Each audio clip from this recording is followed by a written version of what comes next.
Oke, assalamualaikum warahmatullahi wabarakatuh. Waalaikumsalam warahmatullahi wabarakatuh. Malah pas nyawa saya belakangin ini kayaknya nih. Alhamdulillah salatu wassalamu ala Rasulillah wa ala alihi wa sahbihi wa mawalah wa la hawla wa la quwata illa billah.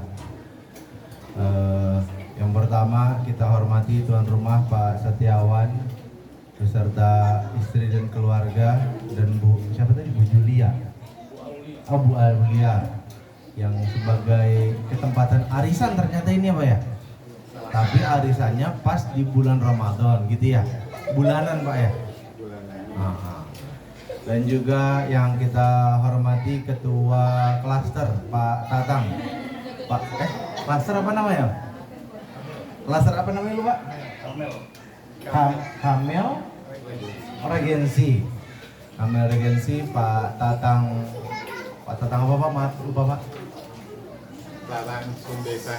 Sundesa, insyaallah. Dari namanya nggak mungkin orang Medan kan? Pasti Sunda ya. Alhamdulillah Allah Subhanahu wa Ta'ala telah mengabulkan doa kita 2 bulan lalu. Masih ingat nggak 2 bulan lalu kita doa apa? Allahumma barik lana fi Rajab wa Sya'ban wa ballighna Ramadan. Ya Allah, berkahilah hidup kami di bulan Rajab, di bulan Sya'ban, dan sampaikan kami ke bulan Ramadan. Kita nyampe nggak ke bulan Ramadan, Mbak Bu? Bu, nyampe nggak ke bulan Ramadan? Alhamdulillah. Pertanyaannya kalau udah nyampe sesuai dengan doa, mau ngapain ini Ramadan? Karena waktunya terbatas, saya nggak mau lama-lama, saya mau 1 poin intinya aja. Karena kalau puasa kita udah ma'ruf, udah wajib. Tarawih juga kita udah ma'ruf, walaupun nggak wajib, sunnah muakkad, hampir setiap hari kita kerjain, setiap malam kita kerjain tarawih. Cuma mungkin satu hal ini yang mungkin agak kendor nih orang zaman sekarang, saya nggak ngerti. Dulu zaman saya SMA, setiap saya tanya teman-teman, tanya orang tua, tanya tetangga, tanya siapapun, selalu ruhnya itu ruh semangat berlomba-lomba. Ngomong-ngomong lu udah juz berapa? Gue udah juz 10 nih. Wah, gue baru juz 9. Ntar gue kejar deh. Ngomong-ngomong Pak Guru udah juz berapa Pak Guru? Oh, saya udah juz 25 nak. Wah, hebat Pak Guru. Ngomong-ngomong udah juz berapa Bu? Udah juz 15. Alhamdulillah. Semua orang ditanya waktu zaman saya masih kecil, SMA, SMP, itu semuanya selalu berlomba-lomba untuk menghatamkan Al-Quran. Sekarang kalau ditanya ke murid-murid saya yang SMA, udah juz berapa nak? Kadang nanyanya hari ke-7. Jawabannya berapa? Juz 1. Lah juz 1 mah belum baca apa-apa, baru Al-Fatihah. Ya. Tapi giliran urusan main ML, PUBG, apa lagi? Apa sih yang biasa dimainin sama anak kecil? ML, PUBG, terus? Nggak tahu Pak? Hah? Woi, biar Ramadan tetap aja pusreng. Cuma kadang-kadang heran. Jelas-jelas ayatnya bilang Syahrul Ramadan allazi unzila fihil Quran, bukan unzila fihil ML. Makanya harusnya bulan Ramadan banyakin tilawah, bukan malah banyakin pusreng. Kagak ada tuh yang namanya bulan Ramadan justru malah mikirin skin. Bukan mikirin skin, mikirin udah juz berapa ini ya. Udah hari ke berapa nih? Hari ke 11. Hari ke 11 itu kalau dalam sebuah riwayat dikatakan awaluhu rahmah. Ramadan itu awalnya adalah rahmah. Berarti 10 hari pertama itu penuh dengan kasih sayang Allah Subhanahu wa Ta'ala. Ausatuhu maghfirah. Pertengahannya itu adalah penuh dengan ampunan dari Allah. Pertengahan itu tanggal berapa sampai tanggal berapa Pak? Hah? Pertengahan itu 10 hari kedua. Berarti tanggal 11 sampai tanggal 20-an ya. Maka harus kita banyak-banyak minta ampunan kepada Allah, maghfirah. Wa akhiruhu itqum minan nar, dan akhirnya penutupnya adalah terbebasnya dari api neraka. Saya mau tanya Bapak Ibu, kalau ada dua pilihan, pilih yang mana? Pilih masuk surga apa pilih enggak masuk neraka? Bu. Nah, ibu kalau ditinggalin begitu, disibuk sendiri. Bu. Kalau disuruh milih, mau milih masuk surga apa milih enggak masuk neraka? Pilih salah satunya, pilih masuk surga apa pilih enggak masuk neraka? Hah? Masuk surga. Kalau ibu pilih masuk surga, berarti ada kemungkinan masuk neraka dulu. Makanya kalau kita disuruh milih, harusnya milih enggak masuk karena kalau kita enggak masuk neraka, pasti masuk surga. Karena di akhirat jurusannya cuma dua, kagak ada lain, surga atau neraka. Kagak ada jurusan pinggiran surga, kagak ada. Malaikat juga bingung, lu ngapain di sini gitu. Nggak ada jurusan pinggiran surga. Makanya untuk meraih surganya Allah Subhanahu wa taala, maka kita harus perbanyak tilawah. Ya. Tilawah itu artinya kita berkomunikasi dengan Allah Subhanahu wa taala.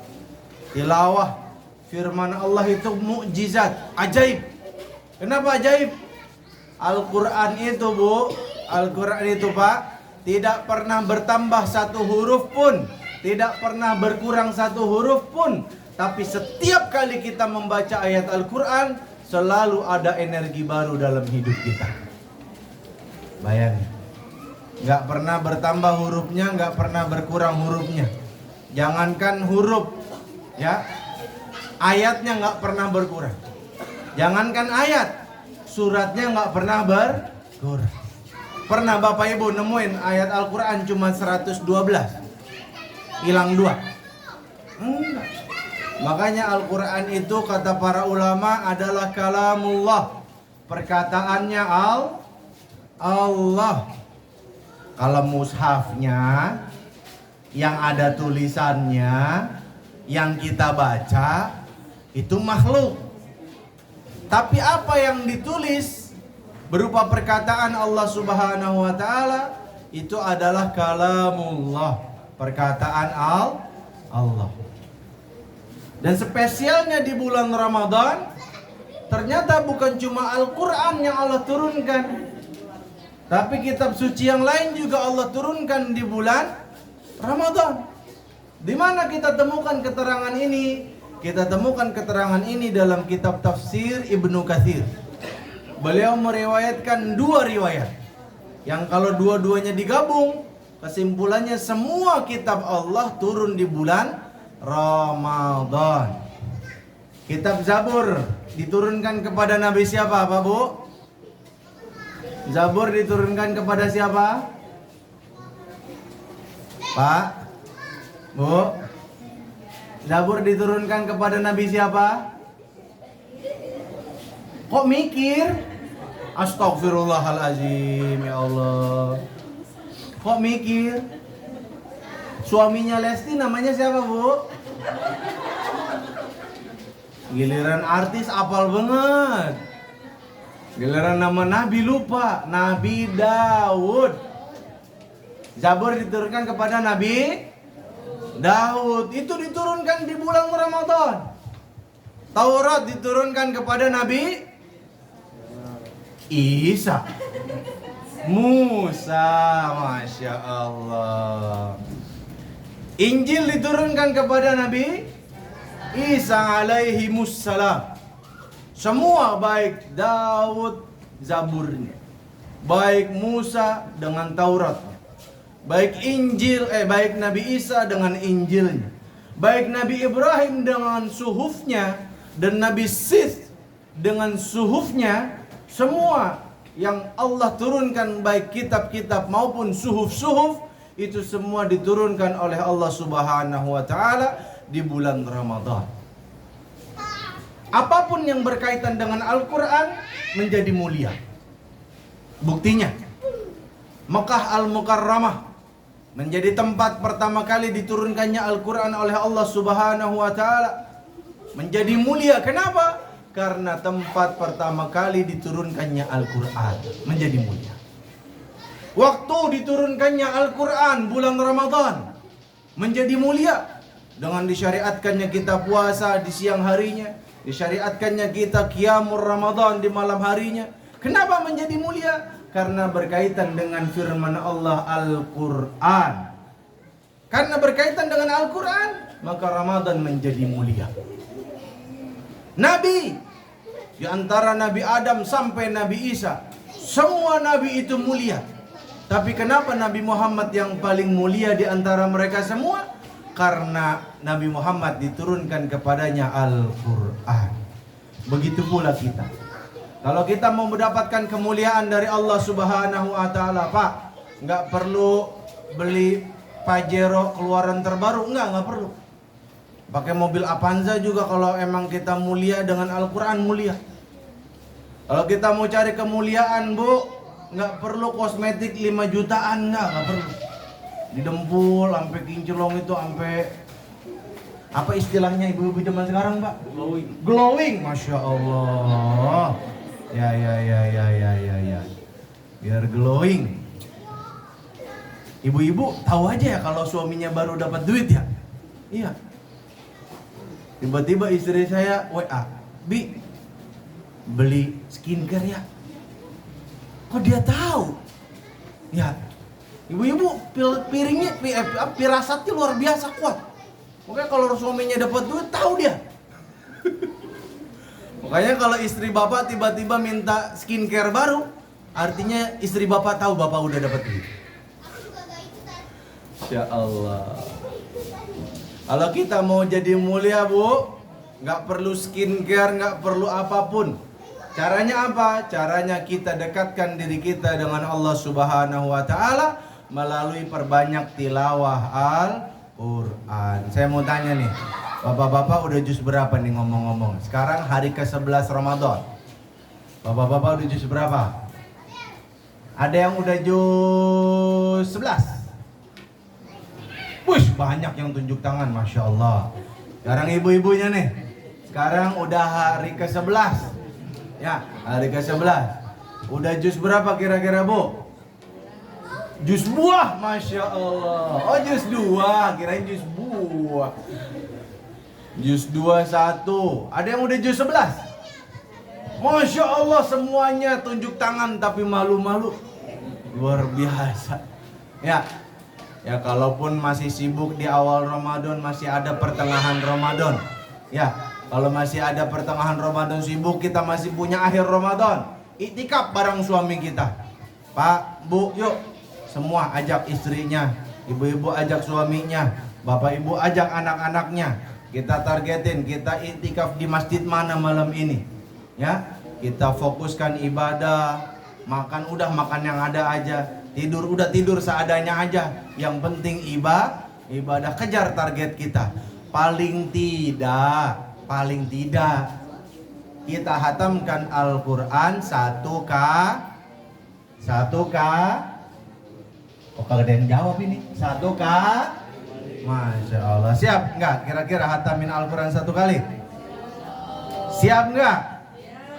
Kok siap? Insya Allah. Siapa yang ngajarin? Insya Allah itu, Bu, datang ke rumah saya besok ya. Insya Allah. Itu baru insya Allah. Kalau nanya siap mah nggak boleh pakai insya Allah. Siap gitu. Saya ulangi pertanyaan saya. Kira-kira siap nggak hatamin Al-Quran 1 kali di bulan Ramadan? Siap. 3 orang, yang lain masih diam. Siap kira-kira hatamin Al-Quran 1 kali minimal di bulan Ramadan? Malulah kita sama Utsman bin Affan, sahabat Nabi. Gimana Utsman bin Affan hatamin Al-Quran? Dengerin baik-baik. Utsman bin Affan hatamin Al-Quran 1 kali sholat witir. 1 kali sholat witir. Emang sholat witir berapa rakaat, Bu? Ada yang 1, ada yang 3, ada yang 5, ada yang 7, ada yang 9, ada yang 11. Taruhlah ambil 11. Kuat dia hatamin Al-Quran 11 kali rakaat. Masya Allah. Makanya perkataan Utsman bin Affan, orang yang hatinya bersih tidak akan pernah merasa cukup dari membaca Al-Quran. selalu pengen nambah. Ada yang nyeletuk, itu kan sahabat Nabi, ngelihat Nabi langsung lah, kita mah bukan sahabat Nabi. Oke, kita lihat Imam Syafi'i. Imam Syafi'i hatam Al-Quran satu kali Ramadan berapa kali Pak Bu?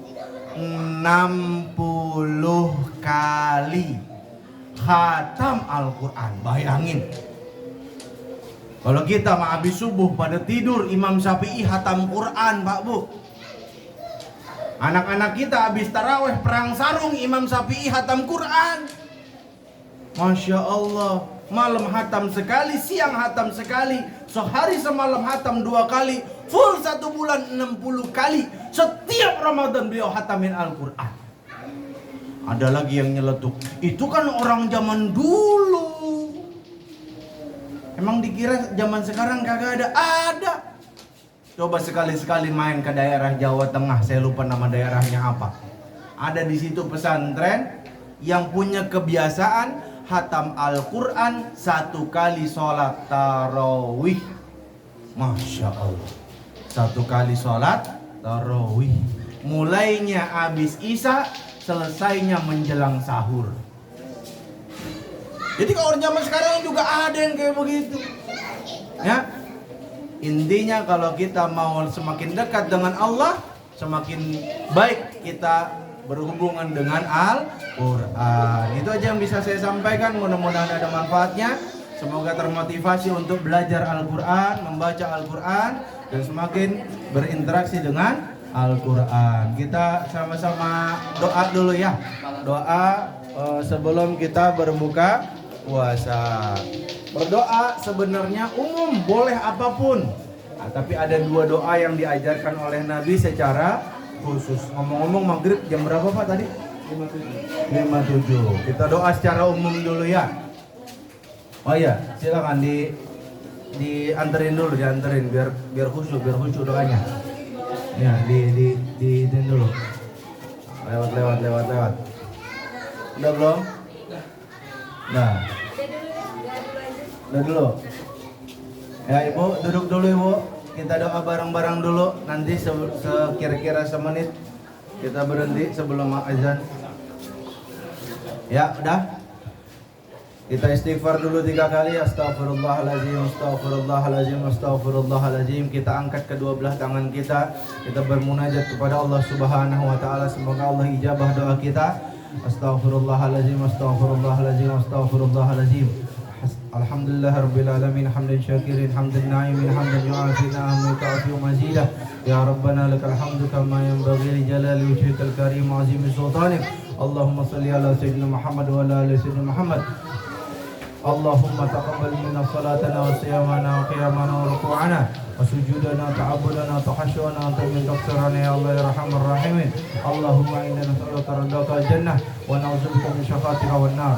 Allahumma inna nas'aluka salamatan fid din wa afiyatan fil jasad wa ziyadatan fil ilmi barakatan fil rizqi wa taubatan qabla al-maut wa rahmatan 'inda al-maut wa maghfiratan ba'da al-maut.